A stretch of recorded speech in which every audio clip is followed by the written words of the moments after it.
tiimu y'abana ba purayimare bakoze kurungi kutorana kujwekera Mbarara yasimburwa izobo kore kugwa Luwero hempa kaza Uganda yo nazo kwisha kuba flagging off Mbarara district local government za athletics team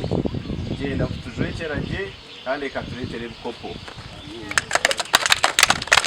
Arukusimbura tiimu ejo mu butongore chairman Didas Tabaro yayihanangeza abakuru ba tiimu ejo kureberera abana abakurungi ecyo kubanza mu bariseje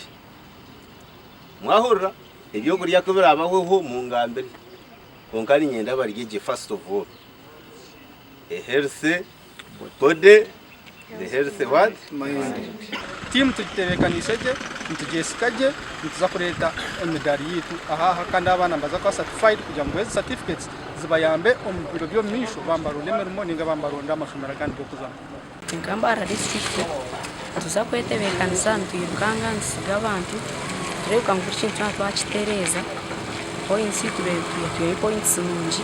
ibintu training next best akora abashumisa bikwemba twasa training Mbarara tuyireneye tabo mu pakezo kumara imyaka nyingi nubwo tuyirita rukora kurungi bito wagenda yebembire tiimu y'Igikreve fasi musingu zayina masiko kwija gukora kurungi mu rundogo kare Omugandi tiimu ya Masiko FC singwire mpaka zabuhweje zo mpira gwe bigereza umwaka gw'2023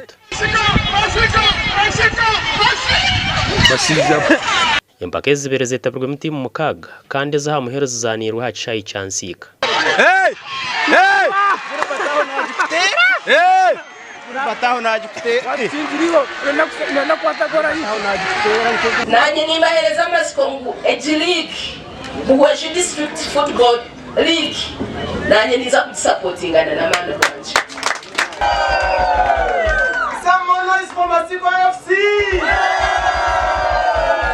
abasinguzi b'empakeze bahirwe chikopa n'emedali hamwe na sente z'urwingana miliyoni 2